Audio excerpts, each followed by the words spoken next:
जे बिजु बाबू विरुद्ध रे जड़े एमपी कोभली भाव में खराब वक्तव्य देइचंती जे इतिहास भूगोल जानी नांती बिजु बाबू विषय किसी न जानी जो भली भाव में वक्तव्य देइचंती बोध हुए तांको दलर नेता खुशी करिया पई मानसिक विकारग्रस्त थाई पारंती। आमर प्रिय नेता कहि सारिचंती जे तांकर मानसिक चिकित्सार आवश्यकता अछि। जदि बिजु बाबू विषय से किसी जानी थांते ताले से एभली वक्तव्य देई न थांते। बिजु बाबू होचंती एभली एक ओडिया प्रबाद पुरुष बिजु पट्टनायक चाइना युद्ध बेले जो भली काम करुथिले आपण मानकु आमर प्रिय नेता नवीन पट्टनायक महोदय कहि सारिचंती तांको बापा किभली भाव में चाइनीज मानक विरुद्ध रे लढुथिले। केवल सेतिके नुहे इतिहास पृष्ठा खोलिले आपण माने देखिबे इंडोनेशिया रो मुक्ति संग्राम रे सुकर्ण को किभली भाव में से उद्धार करी इंडोनेशिया रो मुक्ति संग्राम रे से साहाय्य करथिले एवं भारत वर्ष को स्वाधीनता आनिया पई केते थर से कारावरण करथिले बिजु पट्टनायक। एक कथा आपण माने समस्ते इतिहास रे जानि जे न जानिथिबा लोकटी बिजु पट्टनायक भली लोकन को एभली भाषा कहिबो आकु प्रत्येक ओडिया सुनिबे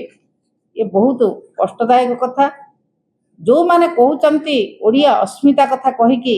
शासन को आसीचंती सेमानक मुहरु एपर्यंत पदुटिए बाहरला नाही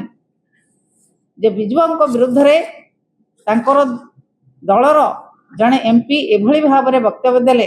किंतु ओडिशार जो माने निर्वाचित होइके जाइचंती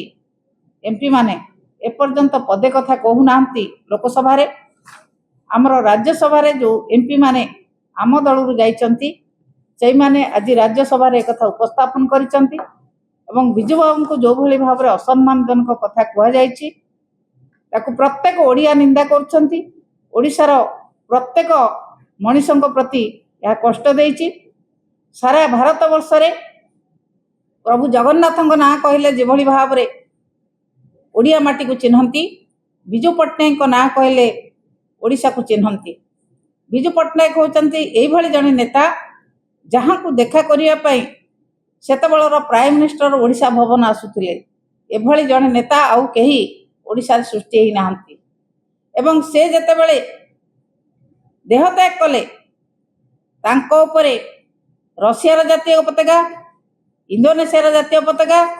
भारत वर्षर जातीय पताका तीनोटी राष्ट्रर जातीय पताका तांको उपरे पड़िथिला। तांको एभली असम्मानजनक कथा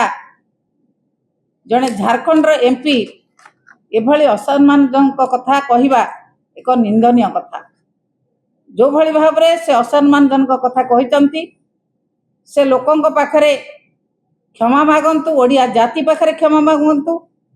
एवं जो भली भाव में से दिल्ली रे प्रेस भाई भाई मान को कहिचंती सारा भारत वर्ष रे जो सम्मान बिजु बाबूंकर अछि से सम्मान को क्षुण्ण कला भलिया कथा कहिचंती हुए तो कोठी बीजेपी तांको नेता को खुशी करिया पई से कहि थाई पारंती सेथिरे से क्षमा मागंतु तुरंत एक कथा को विड्र करंतु एवं प्रत्येक भारतवासी पाखरे ओडिया लोकंक पाखरे से क्षमा भिक्षा करंतु नते बिजु जनता दल आकु सहजरे ग्रहण करी नाही कि करि परिबो नाही। बिजु जनता दल साधारण लोकंक पाखकु जिवो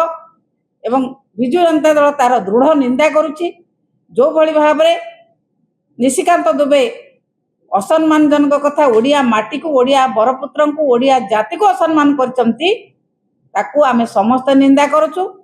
तुरंत एक कथा को से उड्र करंतु एवं भारतवासी पाखरे ओडियावासी पाखरे क्षमा मागंतु।